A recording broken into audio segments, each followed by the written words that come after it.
wonderful father had outlived my mother, both his brothers, and most of his friends. I guess that's what happens when you live to be 100. I got the call from the nursing home telling me he was gone, just hours after I had kissed him goodbye. I didn't cry. It didn't feel like the right time. The Jewish rituals of bereavement took over as I went through the next day, planning the small funeral and the gathering afterwards. I couldn't help Dad any longer, but I could honor his memory with a shiva worthy of him. My late mother had taught me the basics of preparing the traditional meal of condolence when I was a girl. We make food that comforts people and tastes good, she explained. It reminds us that even though we're sad, life goes on. My own daughters would come help me, providing the boiled eggs and bagels, the round food symbolizing the circle of life. As much as I appreciated the concern of friends and family, I insisted I was okay. I just needed to be busy. I needed to go into the kitchen and work. And I admit, to console myself with a quiet, meditative routine in the kitchen. Soon the counter was cluttered with baking pans, spatulas, measuring spoons, butter, sugar, flour, and honey. The poppy seed moon cookies were done first. I never could get them exactly how my dad's Aunt Tootsie, may she rest in peace, made them. But he'd once said they came close. While the seeds toasted, I remembered how he loved seeded bagels. He'd smear them with cream cheese and pile on lox and the slippery onions from the pickled herring. If any seeds fell off, and they always did, he'd wet his pointer finger and lift them to his mouth. Mom used to slap his hand gently. "Darling, stop," she'd reprove and laugh.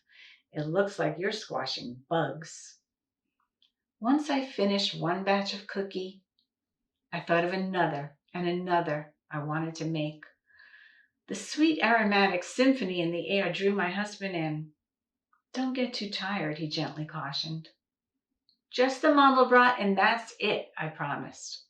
My earlier energy was waning, and I was afraid that grief was waiting to seep in to replace it. An hour later, I went to put back the toasted almonds when the canister slipped out of my oily hand and skittered across the floor. I scrambled down on my tired hands and knees to retrieve the stray nuts and saw that the room was dusty with flour. On the floor near me, a sticky slug's trail of honey leaked lazily from the jar on the counter above. I stood shakily and wondered if all the mess was worth it. Despite the chaos, I was heartened to see the sweet result of the day's work all around the room. The mandelbrot were baking.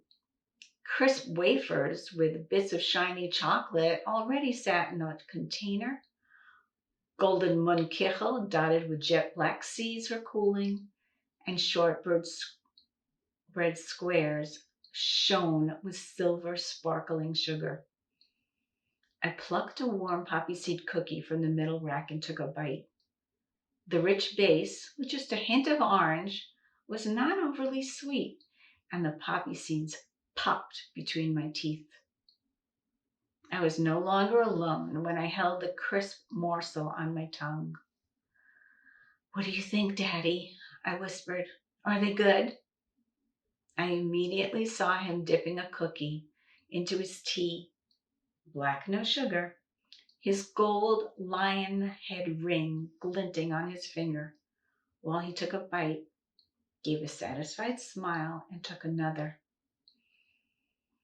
When my deep sobs subsided, I groped blindly for a tissue. Instead, I wiped my eyes with a smeared towel. It smelled like honey and tasted of sugar and tears and solace.